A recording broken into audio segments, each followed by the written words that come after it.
Book 2, Canto 9, The Paradise of the Life Gods.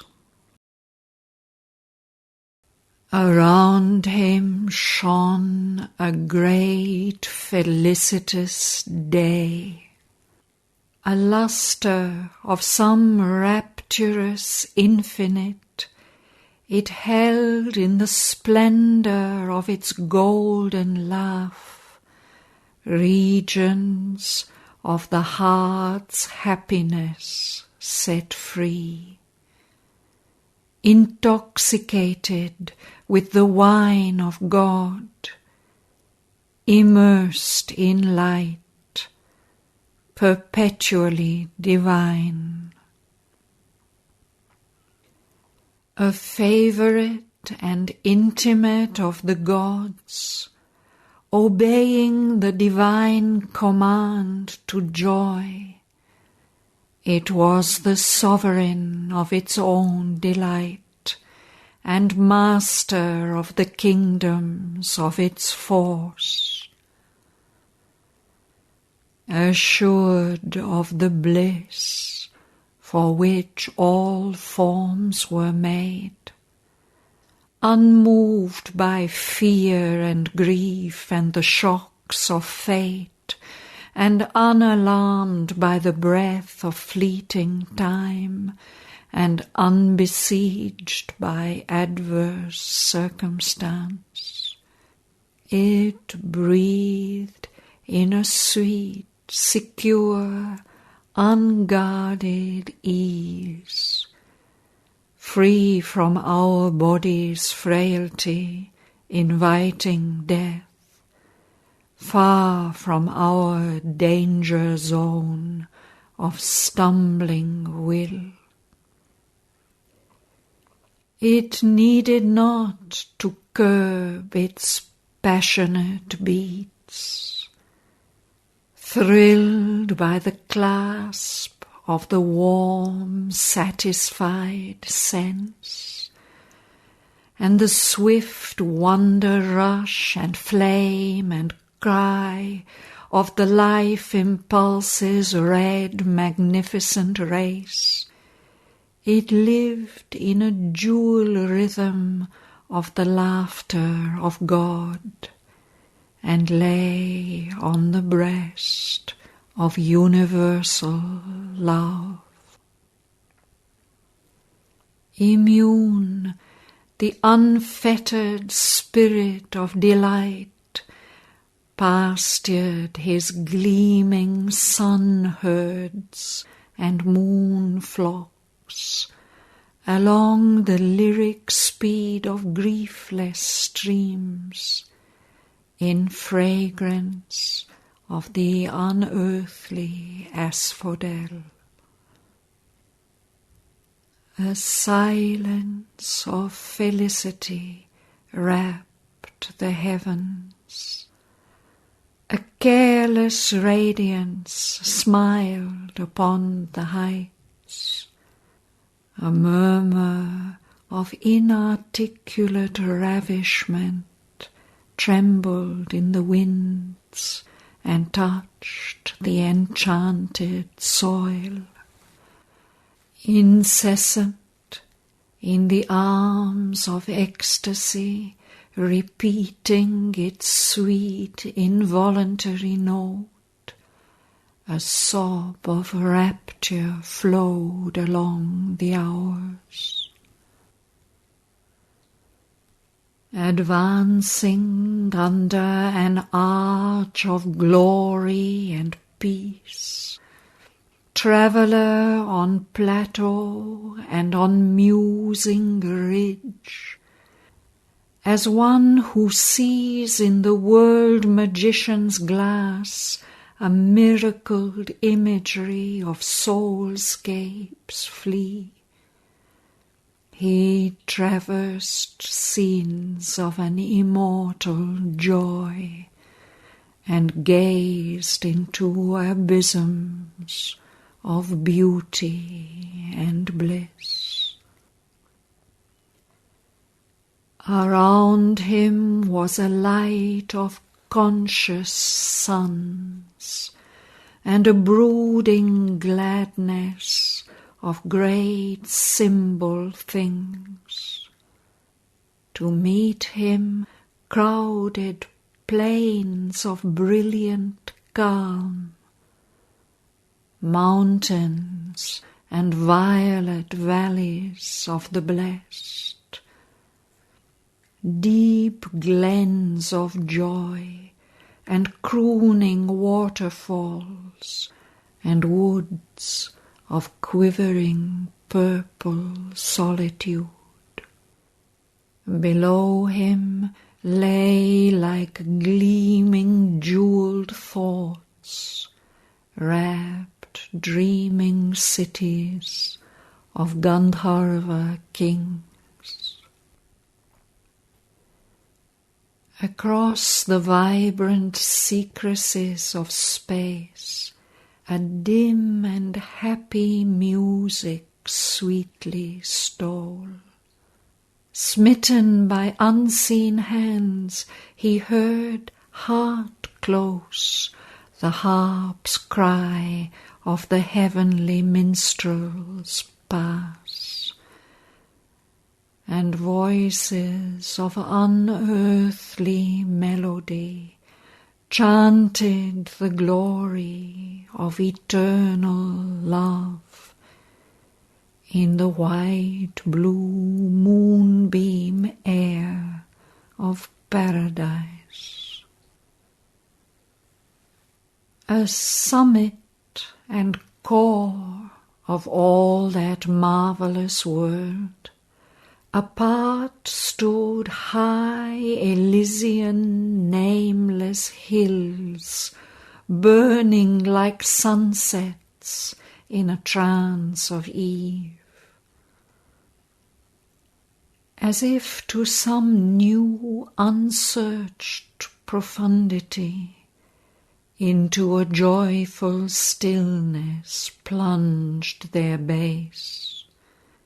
Their slopes through a hurry of laughter and voices sank, crossed by a throng of singing rivulets, adoring blue heaven with their happy hymn, down into woods of shadowy secrecy, lifted into wide voiceless mystery.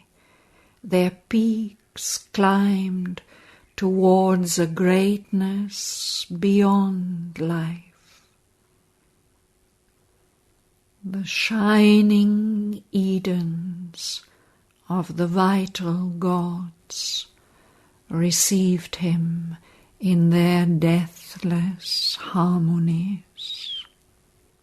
All things were perfect there that flower in time. Beauty was there, creation's native mould. Peace was a thrilled, voluptuous purity.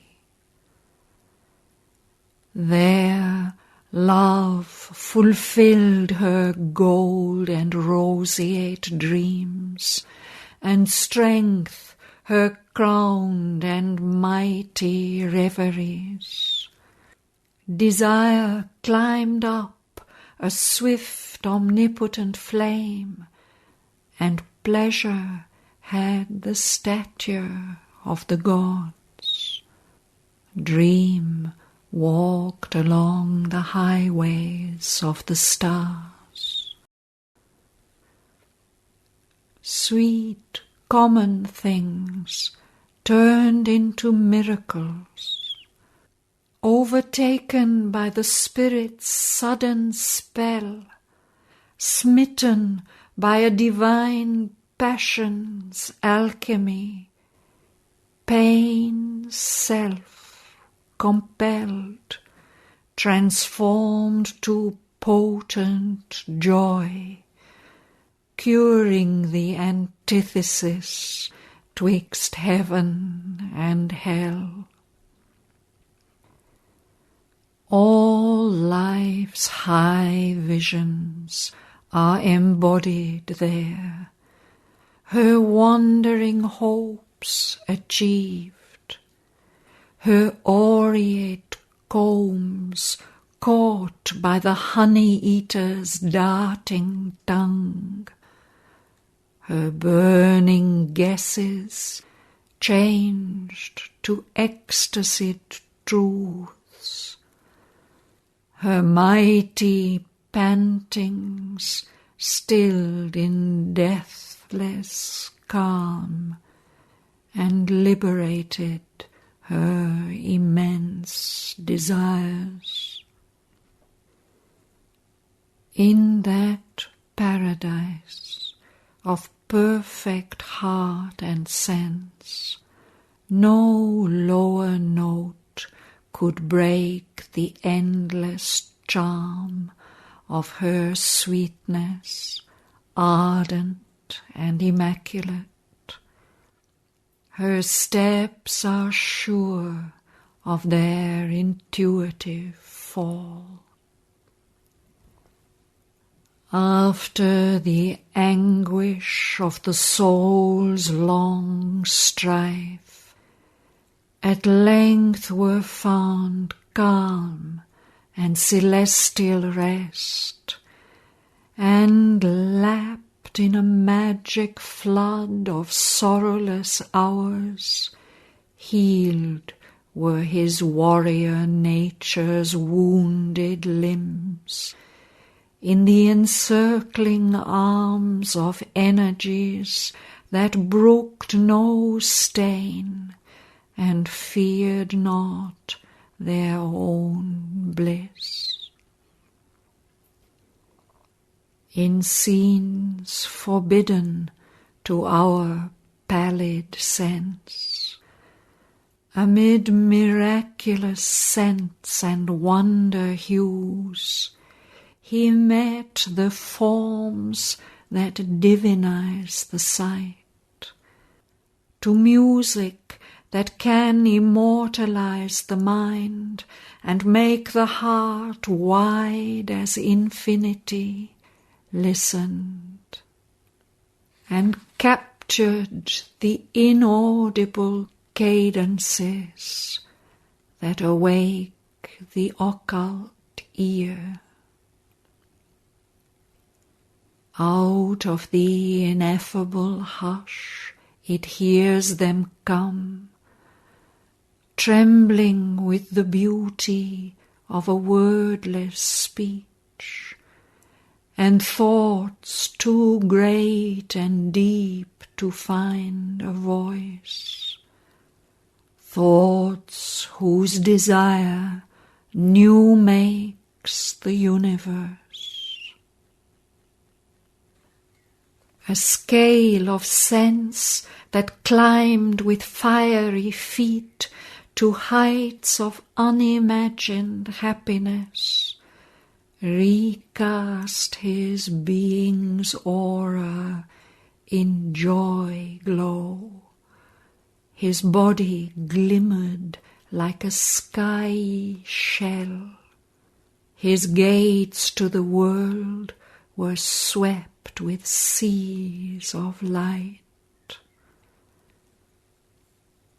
His earth, dowered with celestial competence, harboured a power that needed now no more to cross the closed customs line of mind and flesh and smuggle Godhead into humanity. It shrank no more from the supreme demand of an untired capacity for bliss, a might that could explore its own infinite, and beauty and passion and the depths reply, nor feared the swoon of glad identity, where spirit and flesh in inner ecstasy join, annulling the quarrel between self and shape. It drew from sight and sound spiritual power, made sense a road to reach the intangible. It thrilled with the supernal influences that build the substance of life's deeper soul. Earth nature stood reborn, comrade of heaven.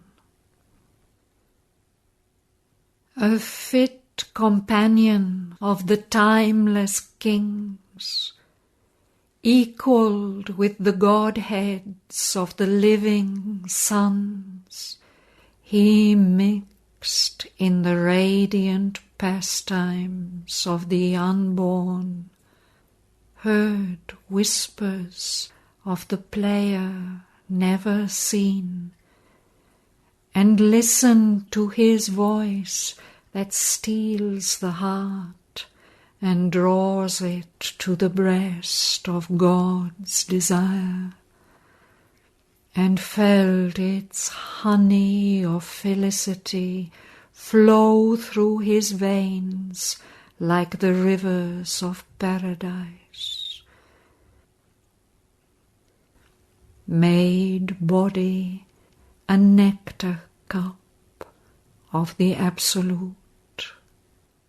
In sudden moments of revealing flame, in passionate responses half unveiled, he reached the rim of ecstasies unknown. A touch supreme surprised his hurrying heart. The clasp was remembered of the wonderful, and hints leaped down of white beatitudes. Eternity drew close, disguised as love, and laid its hand upon the body of time. A little gift comes from the immensitudes, but measureless to life its gain of joy. All the untold beyond is mirrored there.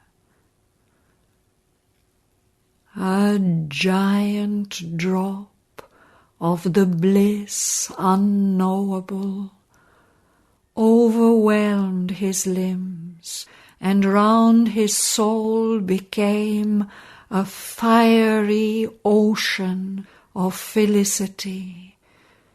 He foundered, drowned in sweet and burning vasts. The dire delight that could shatter mortal flesh, the rapture that the gods sustain, he bore. Immortal pleasure cleansed him in its waves and turned his strength into undying power. Immortality captured time and carried life.